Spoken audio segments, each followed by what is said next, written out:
She said, "I have a higher body count than you. Does that bother you?" I smiled and replied, "Not at all." Then I did something so simple it shattered her confidence. The moment she realized why I wasn't bothered. My 29 male was 3 months into dating someone I thought could be the one when she asked me a question that changed everything. We were at her place after dinner, just talking on the couch. Rachel had been acting weird all evening, like she was building up to something. Then she hit me with it. "I need to tell you something. I have a higher body count than you. Does that bother you?" She said it with this defensive edge, like she was ready for a fight. I could see her shoulders tense up, waiting for my reaction. I took a sip of my beer and smiled. "Not at all," she blinked. "Really? Really? Your past is your past. What matters is us, now." The relief on her face was immediate. She practically melted into the couch. "Oh, thank God. My ex made such a big deal about it, called me all sorts of names when he found out." "That's messed up. How many are we talking about anyway?" She bit her lip. 23. I nodded. "Cool. What about you?" 4. She laughed, this light, airy sound. "Wow, I've got you beat by a lot. You're sure that doesn't bother you? Most guys get all weird about it." "I'm not most guys." That's when she said something that should have been my first red flag. "Good. Because honestly, it means I know what I want. I've had plenty of experience to compare you to." The way she said it with this little smirk, something felt off. But I pushed the feeling down. Over the next few weeks, she kept bringing it up. Little comments here and there. When we were out with friends, she'd make jokes about her wild years. When we ran into one of her exes at a bar, she made sure to tell me later which number he was. Then came the comparison comments. "Number 15 did this thing with his tongue. You last longer than number 8, so that's good. Number 19 took me to Paris. Just saying." Each time I'd just nod and change the subject. But I started keeping track. She was systematically comparing me to every single one of them. My cooking skills, my apartment, my car, my performance in bed, my salary. Everything was held up against the 23 who came before. The breaking point came during her best friend Melanie's birthday party. We were all pretty drunk, playing Never Have I Ever. When it got to Never Have I Ever Had a Threesome, Rachel drank. Then she looked right at me and said, "Numbers 11 and 12. Best night of my life." Everyone laughed. I forced a smile. That's when I decided to do something about it. The next morning, while she was in the shower, I did something I'd never done before. I looked at her phone. I know. Invasion of privacy and all that. But the way she'd been acting, I had to know if I was being paranoid or if something was really wrong. Her group chat with her friends told me everything I needed to know. "He's sweet but kind of vanilla compared to the others. Melanie, give him time. He sounds like a keeper." IDK. I miss the excitement. "Remember Tyler? Now that was a man." "Girl, you said Tyler was toxic AF." "Toxic, but the sex was..." "Maybe I should hit him up. Been thinking about him lately." "What about your BF? What he doesn't know won't hurt him. Besides, I told him my number and he didn't run. He's clearly desperate, lol." I put the phone down, my hands shaking, not from anger, from clarity. I didn't confront her. I didn't make a scene. I just started paying attention. Really paying attention. 2 weeks later, she went on a girls' weekend to Vegas. Posted all over Instagram, pool parties, clubs, brunches. What she didn't post was the guy who appeared in the background of 3 different photos. Same guy, different locations. I recognized him from her Facebook. Tyler, number 16. She came back Sunday night, full of stories about her wild weekend with the girls. I smiled and listened, even helped her unpack. "You have fun?" I asked. "So much fun. Melanie got so wasted she tried to steal a flamingo from the hotel pool." "That's hilarious. Hey, I'm thinking of having a barbecue next weekend. You free?" Her face lit up. "Of course. Your place or mine?" "Mine. I want to do something special." She kissed me. "You're the best." I spent the next week preparing, not for a barbecue, for something much more satisfying. See, while Rachel was comparing me to her body count, she'd revealed a lot about herself. Like how she was insanely competitive, how she hated being shown up, especially by other women, how her entire self-worth was wrapped up in being the one with the most experience, the most stories, the most control. So I decided to take that away from her. Update 1, Saturday arrived. I'd invited about 20 people, mutual friends, some coworkers, a few people from my gym. Rachel showed up early to help set up, wearing this tiny sundress that she kept mentioning Tyler had bought her in the past. "You look nice," I said. She twirled. Tyler always had good taste. "Number 16, right?" She looked pleased that I remembered. "You really do listen." People started arriving around 2. Everything was going great. Good food, cold drinks, perfect weather. Then around 3, my friend Maya showed up. I'd met Maya at a climbing gym a few months back. She was gorgeous, funny, and had this confidence that just radiated off her. Rachel noticed her immediately. "Who's that?" she asked, her voice tight. "Oh, that's Maya. Friend from the gym. Come on, I'll introduce you." Maya was talking to a group of people, making them laugh with some story about her last climbing trip.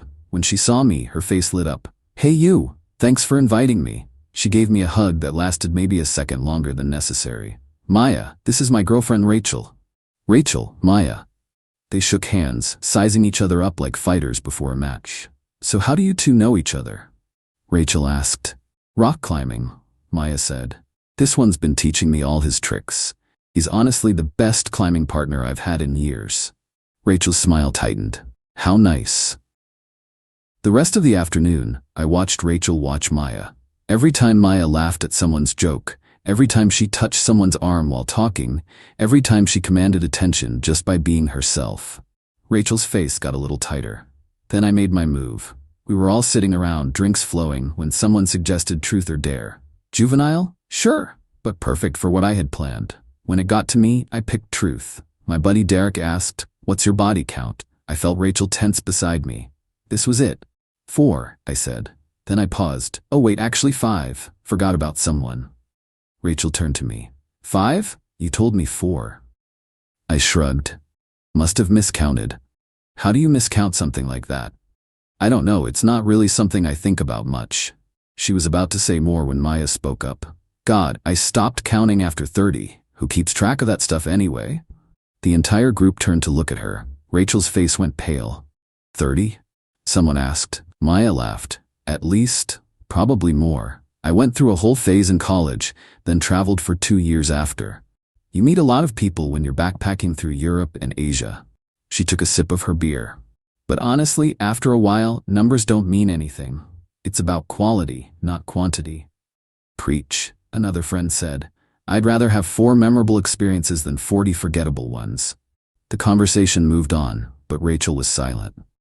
I could practically see the gears turning in her head. She'd built her entire identity around being the experienced one, the one with stories, the one who'd been with more people than her partner. And here was Maya, casually mentioning a number that made Rachel's 23 look almost quaint. "I need another drink," Rachel said, getting up abruptly. I found her in the kitchen, pouring vodka straight into her cup. "You okay?"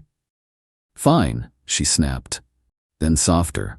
"Sorry, Who is she really?" "I told you. Friend from the gym. Have you slept with her?" "What? No, we're just friends." She studied my face. "She's pretty. So are you. She's been with more people than me." "Ah, there it was. Does that matter?" I asked. "No, I don't know." She took a long drink. She seemed so confident about it. "Why wouldn't she be?" Rachel didn't answer. We went back outside, but the party had shifted. Rachel, who usually dominated conversations with her stories about her adventures, stayed quiet. Every time she started to tell a story about one of her exes, Maya had a better one. Not intentionally. Maya wasn't trying to one-up her. She was just being herself, which made it worse for Rachel.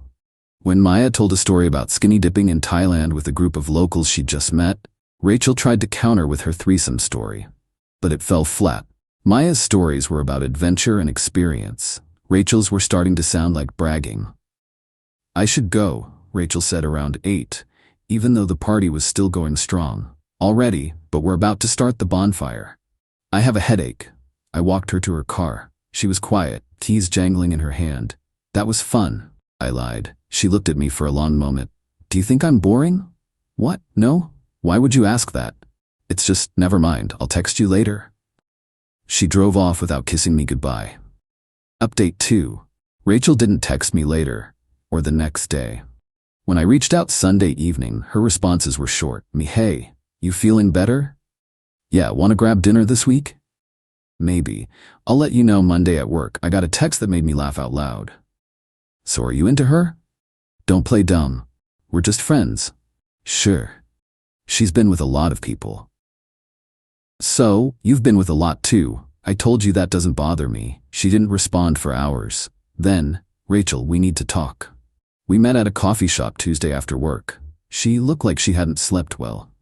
I've been thinking, she started, about us. Okay. I don't think you really get me. What do you mean? She sighed. You say my past doesn't bother you, but then you invite that woman to your party. Maya? She's a friend. I invited lots of friends. A friend who's been with more people than me. I didn't know that when I invited her. And even if I did, why would that matter? She stirred her coffee aggressively. It just feels like you were trying to make a point. What point would that be? I don't know, that I'm not special, that my experience doesn't matter. I leaned back.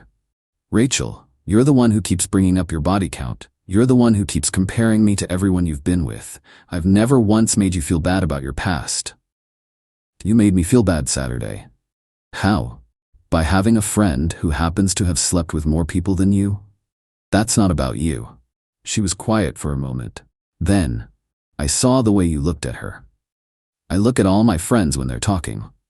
Not like that. Like what? Like you were interested. In her stories? Yeah, they were interesting. She's traveled the world. I've traveled. To Vegas, with Tyler. Her face flushed. That's not fair. Neither is you constantly comparing me to 23 other guys. The words hung between us. She looked shocked that I'd finally said something. I don't. You do. All the time. Number 8 lasted longer. Number 15 did something with his tongue. Number 19 took you to Paris. Do you have any idea how that feels? I was just being honest. No, you were trying to make me feel inferior. Like I should be grateful you chose me, despite all these supposedly better options. That's not. Rachel, I need to ask you something, and I need you to be honest. I pulled out my phone, scrolled to a screenshot I'd taken of her group chat. Her face went white.